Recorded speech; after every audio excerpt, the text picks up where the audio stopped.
हमर channel Mithila music ललमनिया बाजार के सब्सक्राइब करू और घंटी के सेहो दबाओ। धन्यवाद।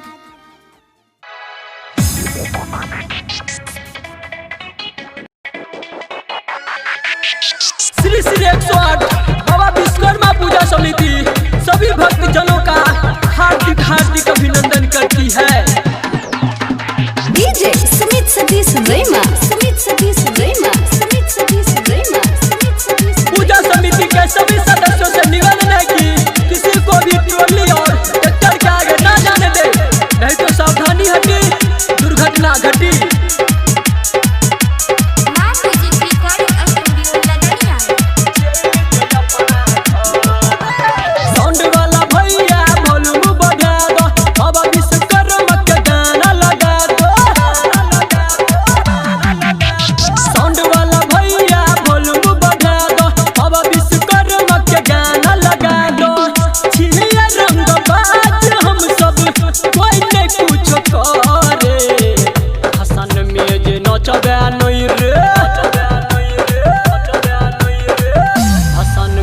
नचबे नहीं रह जैली जो अपना घरे, भसन में जे नचबे नहीं रह जैली जो अपना घरे।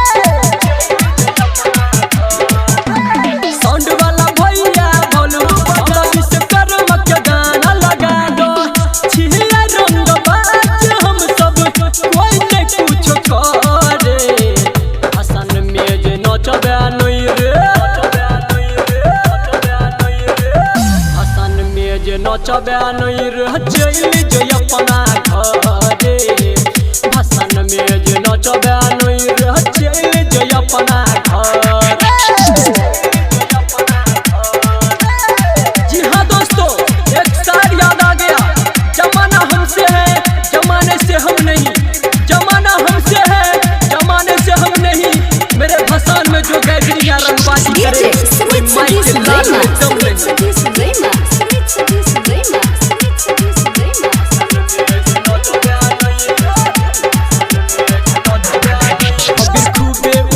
वही सबके लगई, वही नाच वही मस्ती में धूम मचल छै, खुशी के लहर छै हमारा बस्ती में। अभी खूबे उड़ई वही सबके लगई, वही नाच वही मस्ती में धूम मचल छै, खुशी के लहर छै हमारा बस्ती में। रोड पे सब डांस करे के रोज से कोई नहीं डरे, भसन में जे नचबे नहीं रे, भसन में जे नचबे नहीं रे, भसन में जे नचबे नहीं रे जैली जो अपना घरे, भसन में जे नचबे नहीं रे जैली जो अपना घरे। जिन लोगों को तैरने नहीं आता वो कृपया पोखरी में नहाने ना जाए, बगल में खड़ा होकर भसान देखे और बाबा विश्वकर्मा का नारा लगाए। प्रेम से बोलिए बाबा विश्वकर्मा की। डीजे सुमित सतीश रैमा, सुमित सतीश रैमा, सुमित सतीश रैमा, सुमित सतीश रैमा,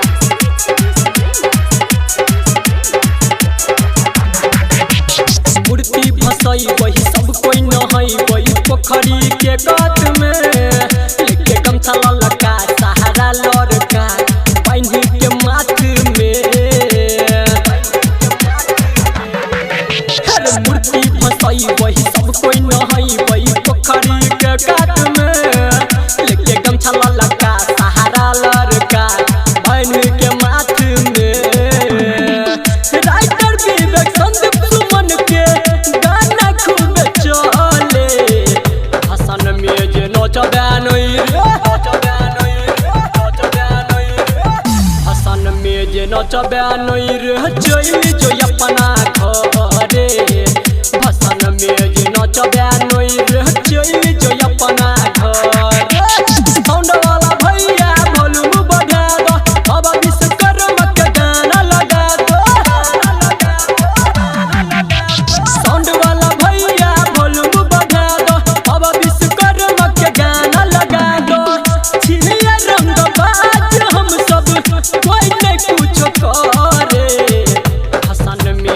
नचबे नहीं रे हसन में जे नचबे नहीं रे चल जो अपना घर